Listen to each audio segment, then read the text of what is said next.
to introduce an outstanding naval officer, an aviator, and a pioneer for women in naval aviation, Captain Tamara Graham.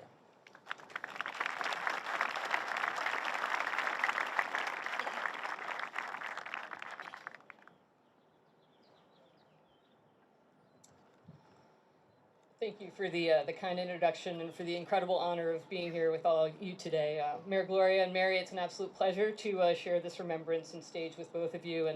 And Mary, as a former Girl Scout myself, I never would have had the courage to stand up in front of this amazing audience and deliver those remarks. So well done, and let's get you signed up because I'm retiring and I need to be, I think you're a great replacement. So.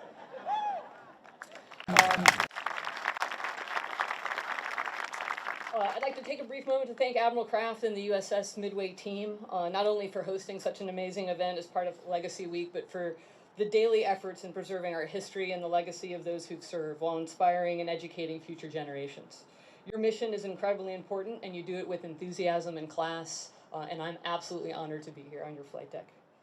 The Midway holds a special place in my heart as I took command of my own squadron 10 years ago on this very flight deck, overlooking what was then the Ronald Reagan, and you see three currently active aircraft carriers over my shoulders, all ready to go do the nation's bidding. Pretty incredible. It also stands as a living testament to its namesake battle, and while it echoes stories of heroism, bravery, and glory, it also reminds us of the very human toll of war and the cost of freedom, two things we solemnly recognize today. I'm also honored as the beneficiary of the dedicated, patriotic, trailblazing women who've gone before me to commemorate the 50th anniversary of women in naval aviation, an incredible milestone that truly embodies the promise and strength of America.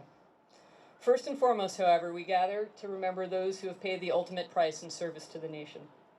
Fathers, sons, mothers, daughters, siblings, patriots who've given their lives for this great country and the freedoms we enjoy as Americans. This day not only brings a sense of gratitude and patriotism, but to some vivid memories of lost family and friends. This day is personal for most of us in uniform, as I know it is for many of you in the crowd. To the veterans in active duty in the audience, thank you for your service. Regardless of branch, rank, ribbons, duty station, or specialty, you are the 1% and you've made a difference. And a special shout out to our Vietnam vets, who's Dave mentioned, we're celebrating the 50th year of the end of that war. As the daughter of a Vietnam vet, I say welcome home.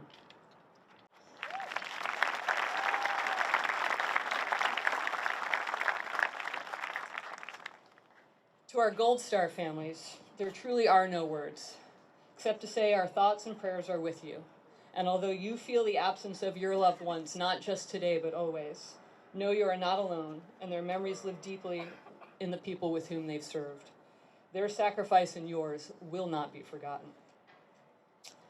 Now, Memorial Day dates back to the post-Civil War era and was a call to ensure both present and future generations never forget the cost of a free and undivided republic. The burden of that cost of freedom has been felt throughout the many generations of Americans since that time. During World War II, 11% of Americans served, and those not in uniform were still dedicated to the war effort in industry and across civil society.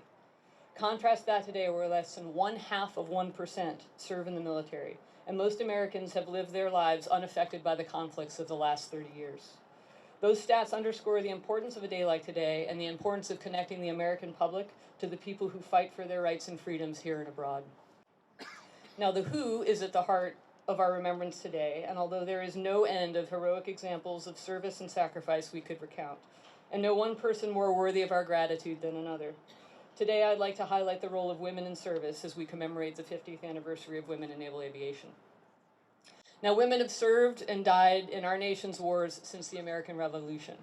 Whether that's Margaret Corbin, who disguised herself as a man and fought alongside her husband at the Battle of Fort Washington, loading cannons and pushing back the enemy while receiving multiple gunshot wounds.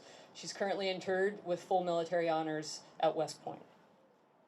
Or Clara Barton, a nurse on the battlefields of the Civil War and founder of our Red Cross.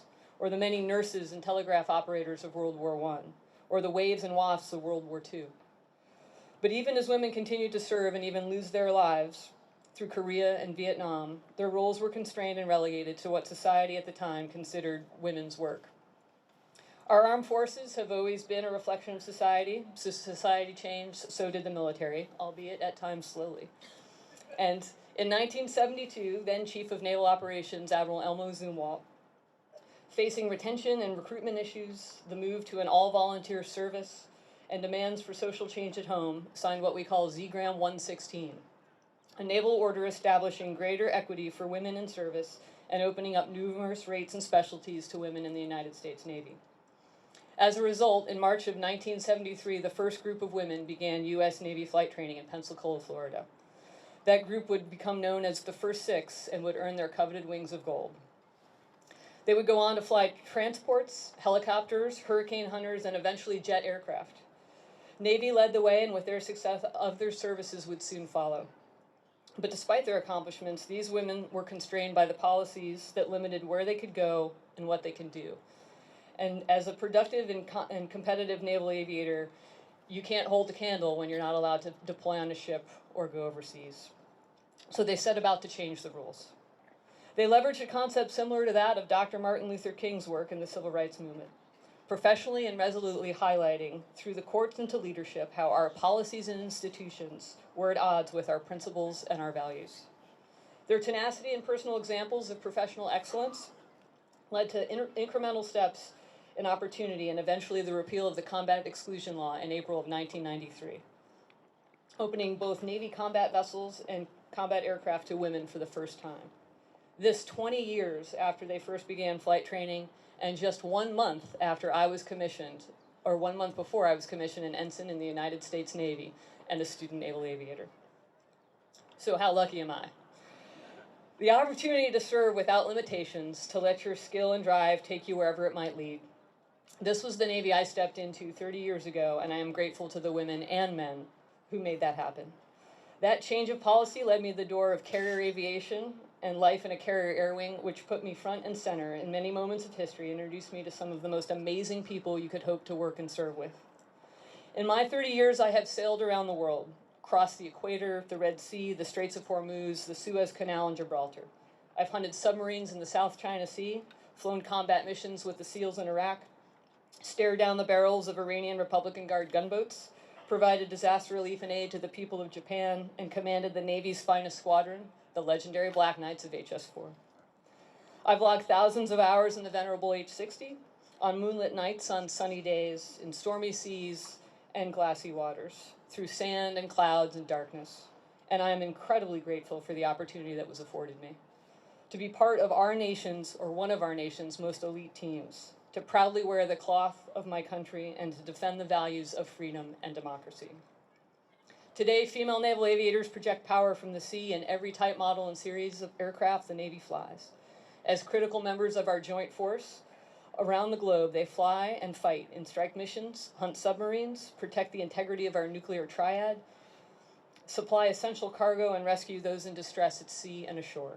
They command aircraft carriers, carrier air wings, squadrons, and even missions to space. It has been a productive 50 years. As biased as I might be, naval aviation is not alone. We've seen the opening of submarines, ground combat specialties across the services, and even special warfare to women as well. And in the last 30 years, military women have played critical roles in every operation theater around the globe, working and leading alongside their male counterparts to ensure our national security. There are no limitations to military service today, and the timing couldn't be better given the challenges that we face. We need all of America's talent, regardless of race, creed, color, gender, orientation, because the world is an uncertain place and freedom and liberty are being contested around the globe. Hong Kong, Ukraine, Afghanistan, the South China Sea, we don't have to look hard to find malign forces at work.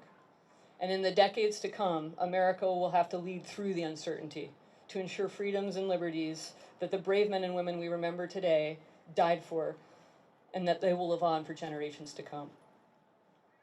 On this Memorial Day, let the sacrifice of those interned at Rosecrans, Miramar, Arlington, across this country and around the globe be a reminder of our immense blessings as free people, an inheritance that so many around the world unfortunately do not enjoy.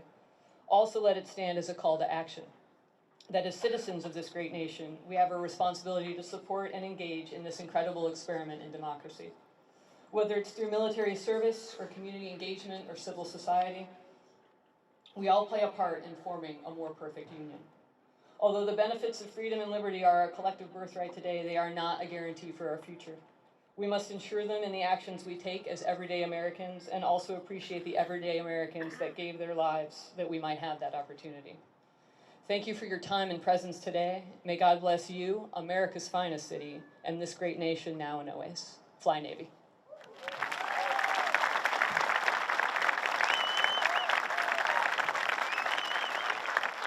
Yes, can we have a standing ovation for the first respect?